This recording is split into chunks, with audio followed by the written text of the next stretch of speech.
Bueno, vamos a seguir entonces con la segunda parte prácticamente de la mañana. Vamos a invitar al doctor Henry Albornoz, profesor adjunto de la Cátedra de Enfermedades Infecciosas, que nos va a hablar de la prevención de la transmisión hospitalaria de la tuberculosis, y ahí es donde nos vamos a meter como en el segundo tema a abordar, que sería el control intrahospitalario. Bueno, buenos días a todos y a todas. Muchas gracias a las coordinadoras por la invitación. Yo voy a abordar el tema de la prevención de la transmisión hospitalaria.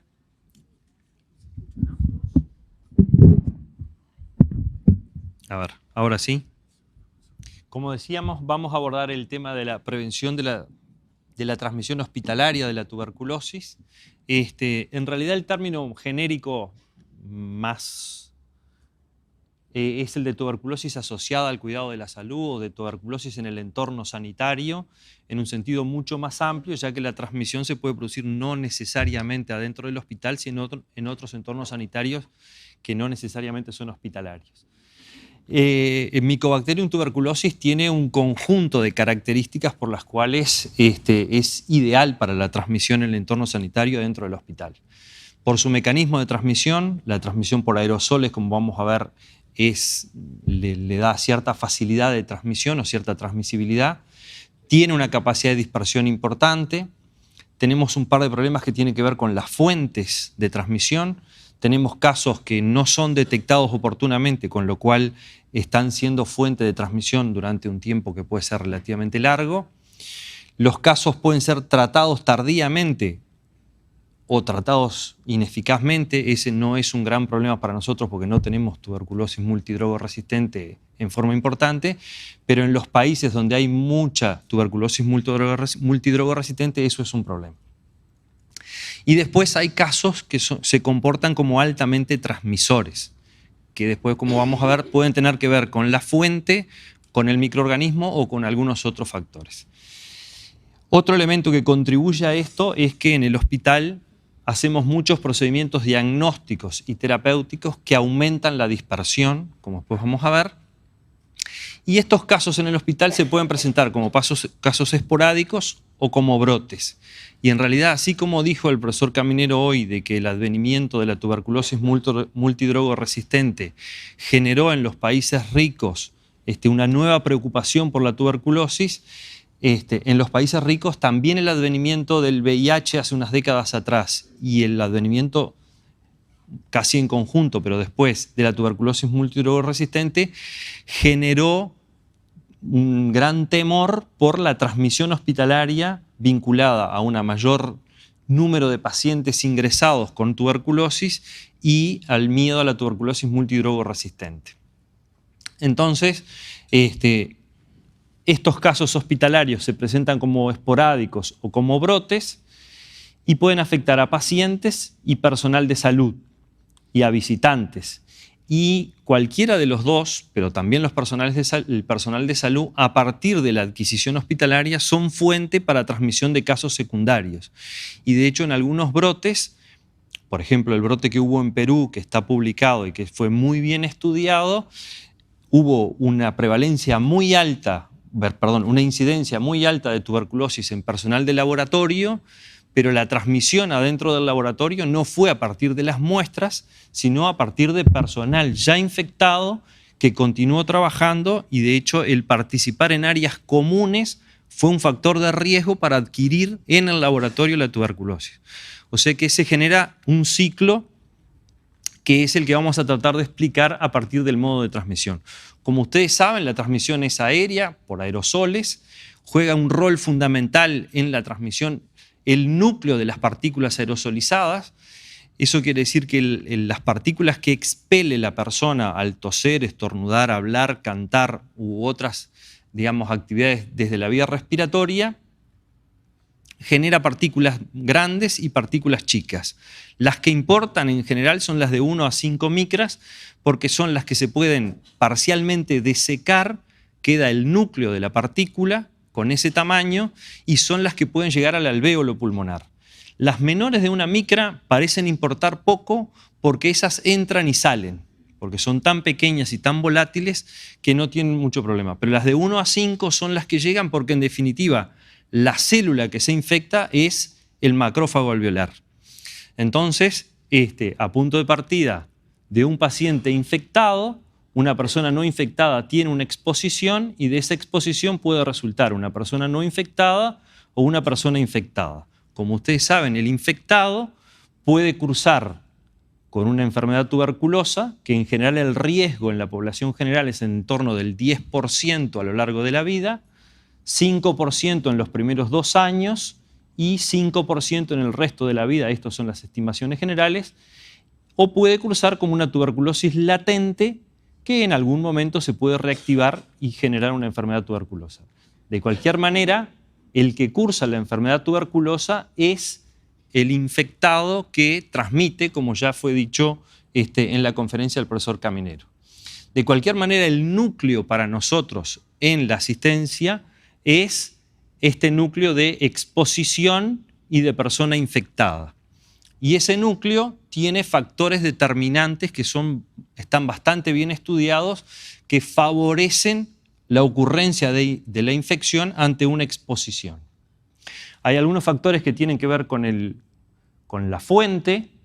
Obviamente las enfermedades, cuando está cursando una enfermedad clínica, es más transmisor. Si la enfermedad clínica es a nivel respiratorio, laringio, o si es una tuberculosis pulmonar cavitada, genera más carga bacteriana.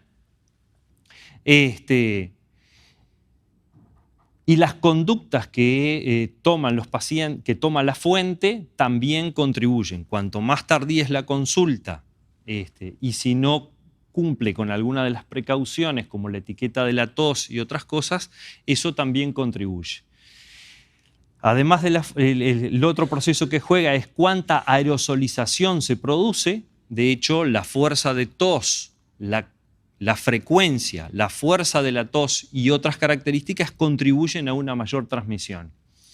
Se necesita que el microorganismo sobreviva en el aire. Eso tiene que ver con cosas como veíamos, como el tamaño de las partículas, condiciones atmosféricas de clima, de temperatura, de humedad y de radiación, sobre todo rayos ultravioletas en ese entorno.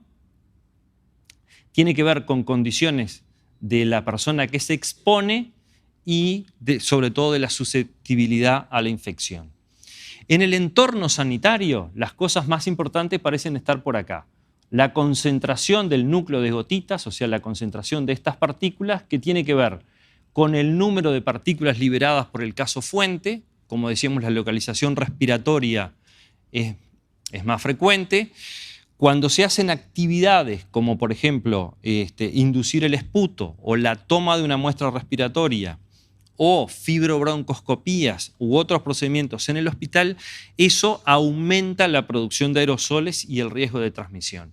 El cumplimiento que tiene la fuente respecto a la etiqueta respiratoria, o sea, al protegerse, al toser, al manejar adecuadamente las secreciones, al no toser abiertamente, eso es un factor que disminuye el riesgo de transmisión, y el inicio del tratamiento es un factor que acorta la transmisibilidad, y eso está muy bien estudiado desde hace muchísimos años.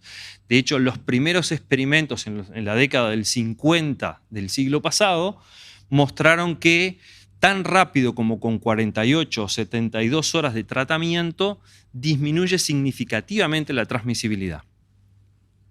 Eso también está validado ahora a partir de la tuberculosis multidrogoresistente, donde con otros métodos de estudio también está demostrado que a partir del tercer día de tratamiento, la caída de la transmisibilidad a partir de la fuente es muy importante, y en general, mismo que sea una tuberculosis multidrogoresistente, después de los 21 días de tratamiento prácticamente la transmisibilidad es casi nula.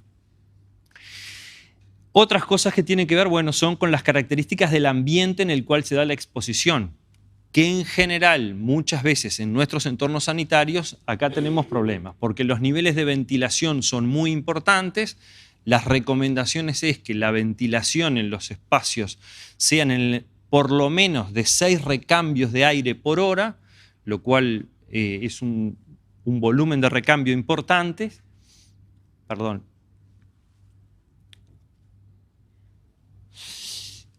el tamaño de la habitación, si hay recirculación del aire que contiene las partículas y otros factores, como ya veíamos, lo que tiene que ver con la exposición. Y otras características que influyen en el riesgo son, no sé por qué, son las características del individuo expuesto. Sobre todo lo que tiene que ver con una inadecuada utilización de las medidas de control, ya sea el uso inadecuado del equipo de protección o la no utilización del equipo de protección personal. Pareciera que los pacientes que ya tienen una infección tuberculosa previa pueden tener menor riesgo, pero eso es relativo porque también depende de cuál es la magnitud de la exposición, cuál es el inóculo. El estatus inmunitario del expuesto sí importa y por eso es muy importante y por eso la transmisión adentro del hospital se ve facilitada en algunos aspectos porque cada vez adentro de los hospitales nosotros tenemos una concentración mayor de pacientes inmunosuprimidos como los tratamientos que se vieron antes o por otras enfermedades como por ejemplo la infección por el VIH.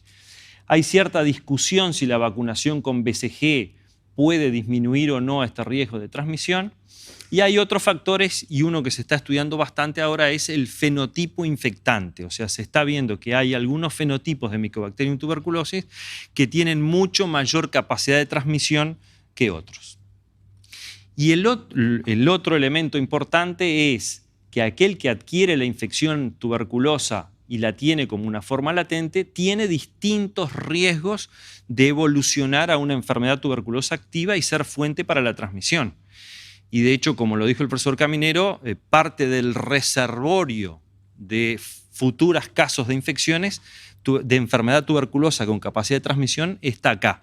Entonces, esto importa para nosotros identificar a los pacientes que están en riesgo de tener una tuberculosis activa y transmitirla dentro del hospital.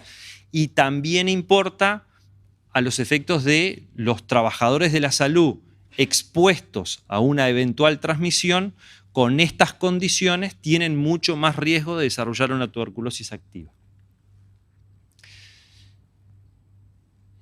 ¿Y qué es lo que sabemos de tuberculosis asociada al cuidado de la salud? Bueno, en realidad está bastante bien estudiado que el personal de salud tiene, tanto desde el punto de vista de la prevalencia de tuberculosis latente, como desde la incidencia de infección tuberculosa, o sea, esto es adquirir la infección, como de infección tuberculosa activa, en general en el entorno de 2 a 3 veces más riesgo que la población general.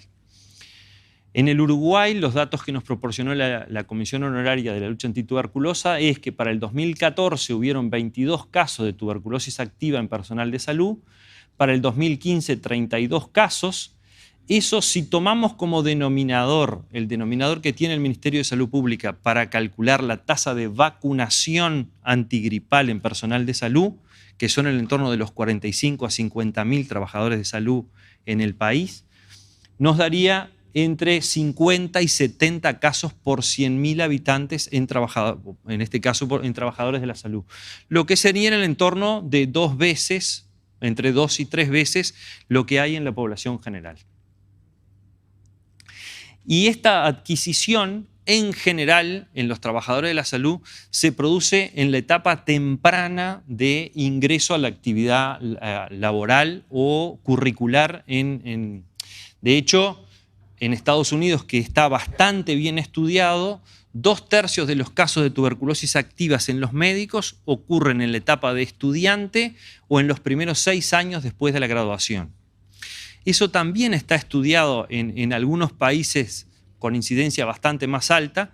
Por ejemplo, en Brasil, hace ya unos cuantos años, hicieron un estudio de prevalencia de PPD positivo en estudiantes de otras profesiones, por ejemplo, de ingeniería, de química, de arquitectura, y lo compararon con estudiantes de medicina. Y de hecho, antes que entraran a facultad, la incidencia de PPD positivo era muy baja, en el entorno de 1 o 2%, y cuando llegaban al 6º año de carrera, los otros se mantenían en el entorno del 1 al 2%, y los que habían ingresado a la Facultad de Medicina tenían 7%. O sea, habían aumentado varias veces la tuberculosis latente. De hecho, en este estudio que es en médicos en Estados Unidos, los que ingresaron a la facultad ya teniendo un PPD positivo, en realidad el 0% desarrolló una infección tuberculosa activa. El 1% de los que ingresaron con PPD negativo y se mantuvieron con PPD negativo, terminaron en algún momento desarrollando una infección tuberculosa, pero los que ingresaron con PPD negativo y convirtieron, el 10% desarrolló una enfermedad tuberculosa activa. Esto es bastante reproducible para otros trabajadores de la salud, obviamente, pero este estudio particularmente está hecho en médicos en Estados Unidos. Esta es una revisión del año 2007 que revisó todo lo que había publicado de frecuencia de infección y enfermedad tuberculosa en trabajadores de la salud y dividió en aquellos que son en los países de bajo y medio poder adquisitivo y en los países de alto poder adquisitivo. En los países de bajo poder adquisitivo, la prevalencia de tuberculosis latente en los trabajadores de la salud fue 63%, comparado con un 24% en los países de alto poder adquisitivo. Obviamente, la prevalencia de tuberculosis en la comunidad también es mucho más baja en estos países que en los otros. La incidencia de infección tuberculosa, o sea, el riesgo anual de adquirir tuberculosis medida por la conversión del PPD, fue 5.3% en estos países comparado con 1% en los países de alto poder adquisitivo. Y la atribuible a la exposición laboral fue casi toda en estos países y la atribuible a exposición laboral también acá fue casi toda. Pero de hecho, el riesgo existe y si tomamos en cuenta la cero conversión de tuberculina en los trabajadores de la salud, según el número de casos anuales que se asisten en el hospital y las medidas de prevención, podríamos establecer 3 estratos.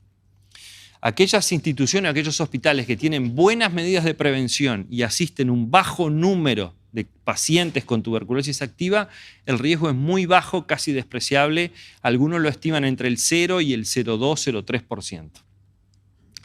Cuando las instituciones tienen buenas medidas de prevención y el número de casos que asisten es moderado o alto, y acá moderado o alto están hablando por arriba de 30 casos, o tienen pobres medidas de prevención pero asisten pocos pacientes con tuberculosis, el riesgo para el personal de salud es relativamente bajo, en el entorno del 0,2 al 0,4%.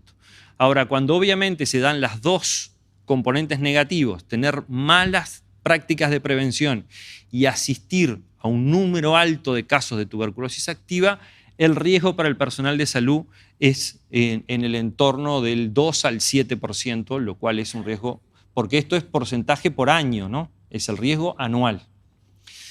¿Y quiénes son los que tienen más riesgo? Bueno, esta publicación de los canadienses establece 3 niveles de riesgo.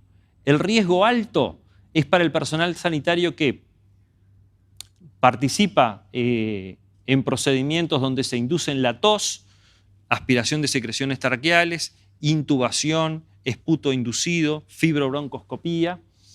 Participa en autopsias, sobre todo porque desde la tuberculosis pulmonar en la autopsia es altamente transmisible a punto de partida de los pulmones. La realización de broncoscopía y los que trabajan en el laboratorio de microbiología y manejan muestras de pacientes con Mycobacterium tuberculosis. El riesgo intermedio es hacer tareas que requieren contacto directo con el paciente, donde hay pacientes que pueden tener tuberculosis. Y también es de riesgo intermedio realizar actividades de limpieza, o sea, la higiene hospitalaria en habitaciones donde hay pacientes con tuberculosis respiratoria. O sea que eso nos da en cierta medida 2 patrones de riesgo. Y las áreas administrativas, recepcionistas, o los que trabajan o hacen tareas en unidades que tienen muy baja probabilidad de tener pacientes con tuberculosis, son las áreas de bajo riesgo. Respecto a los hospitales, en general se clasifican de acuerdo al número de casos de tuberculosis activa por año y al número de camas. En realidad nosotros, el Hospital de Clínicas, obviamente tiene bastante más de 6 casos por año, o sea que nosotros somos un hospital que entra en la categoría de riesgo no bajo, ¿no? ¿Y cuáles son las medidas que tenemos? Bueno, las medidas se clasifican o se agrupan, mejor dicho, en lo que se llaman las medidas administrativas, que sin duda son las más económicas y las más efectivas y las que uno diría no hay excusa para no hacerlas. Las medidas de protección personal, que son las que utiliza el trabajador de la salud, que ahora las vamos a ver, y las medidas de control ambiental, que son las que buscan optimizar la ventilación y las condiciones edilicias para disminuir el riesgo de transmisión. Estas obviamente son las de costo más alto. Si uno instaura sistemas de ventilación con todas las características que deben tener, tienen un alto requerimiento de mantenimiento y no es poco frecuente que se instalen y después nadie haga el mantenimiento, con lo cual queda en una pseudo efectividad y por el contrario puede ser de mucho más riesgo porque se asume una seguridad que en realidad no existe. Y por otro lado, la ventilación natural es muy efectiva, pero es muy difícil de realizar en climas fríos y a nosotros nos pasa que en los meses de invierno realmente a mantener ventilación natural en un área de internación es muy complejo. Las medidas administrativas pasan por tener un programa de prevención de la tuberculosis en personal de salud. Ese programa debe estar escrito, debe ser revisado. Es bueno que los que llevan el programa o los responsables del programa tengan un registro de los casos de tuberculosis activa que se asistieron, cuál es la tasa de conversión del PPD en las distintas áreas del hospital, porque eso permite en cierta medida mapear el riesgo de transmisión que está ocurriendo. Clasificar al hospital por riesgo, como veíamos hoy, y entrenar al personal de salud en las medidas de prevención. Y lo otro que es medidas administrativas es lo que se llama la estrategia FAST, que es buscar activamente los casos. Eso pasa por hacer un triage adecuado de todos los casos que pueden cumplir con la definición de sospecha de caso de tuberculosis, aislar o poner precauciones de aislamiento respiratoria precozmente, en forma oportuna y en forma segura, y de lo seguro no es lo menos importante, porque de hecho está bastante bien estudiado que cuando se colocan a los pacientes en precauciones de aislamiento o en precauciones para evitar la transmisión tanto de contacto como por vía respiratoria, esos pacientes tienen en general menor calidad de asistencia y más riesgo de sufrir eventos adversos dentro de los hospitales. Entonces, eso es un balance que tenemos que tener. Hay que tratar de hacer el diagnóstico temprano y en eso el doctor Caminero ya insistió en el GeneXpert como un elemento que aceleraría o facilitaría el diagnóstico más temprano y obviamente hay que hacer el tratamiento temprano y efectivo. Otro componente de las medidas administrativas es saber cuándo hay que discontinuar las precauciones respiratorias. Y este es un tema bastante complejo, del cual todavía no hay consenso. En general, por el momento, el levantamiento de las precauciones se basa fundamentalmente como en un nivel de alta seguridad, pero es probable que la transmisibilidad baje mucho antes que estos tiempos que están establecidos acá. Entonces, cuando hubo sospecha y el paciente tiene 3 baciloscopías negativas, baciloscopías seriadas, sacadas en la mañana en días diferentes, eso es suficiente para levantar las precauciones. Cuando hay un diagnóstico alternativo claro y confirmado, también. Y en el paciente que está en tratamiento, porque se sospechó o porque ya se confirmó que tenía una tuberculosis, se requiere que esté bajo tratamiento y que cumpla por lo menos estos criterios. Que se hayan completado por lo menos 2 semanas de tratamiento estándar. Como decía, esto es una medida de un rango de seguridad bastante alto, que el paciente tenga evolución a la mejoría y que tenga baciloscopías negativas. Ahí no precisan que sean baciloscopías seriadas. Pueden ser baciloscopías sacadas con lo menos con diferencia de 1 hora, pero por lo menos una tiene que ser la primera baciloscopía de la mañana. Otra medida administrativa es promover el egreso hospitalario y el manejo domiciliario de los pacientes con tuberculosis. En cuanto a las medidas de protección personal, hay medidas para prevenir la adquisición, para prevenir la enfermedad tuberculosa en los trabajadores infectados, que es, como decíamos hoy, detectar la exposición y mapear los riesgos en la institución, hacer el diagnóstico de tuberculosis latente en los trabajadores y para algunas situaciones especiales, que creo que no es la de nuestro país, se plantea que la vacunación con BCG a los trabajadores podría ser una medida coadyuvante, pero no de ninguna manera el centro del programa.